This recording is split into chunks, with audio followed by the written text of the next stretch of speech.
अरे की जरे दना जहर के का करी है आखे सारी टुन टुन के कुछ ना कबरी है बुझाइल।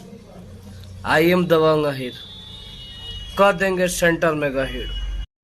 बघवा बेरादरी मारी सिक्सर के 6 गोली छाती मेरे पावर होला खाली यह जाति में। जादोजी तहर रंग मिर्चाई ले, चाहे वो यादव हो, चाहे वो भूमिहार हो, चाहे वो राजपूत हो, चाहे वो पंडित हो, हमारे लिए सब बराबर है। लेकिन अगर मेरी बातों की वजह से हमारे यादव समाज को अगर दिक्कत हुआ है तो मैं उनसे क्षमा मांगती हूँ इस मंच के माध्यम से। मैं भी लाइव आकर बोल सकती थी, लेकिन गलती मंच से हुई है तो माफी भी मंच से ही मांगनी चाहिए। अरे की जरे दना जहर के का करी है आखे सारी टुन टुन के कुछ ना कबरी है बुझाइल।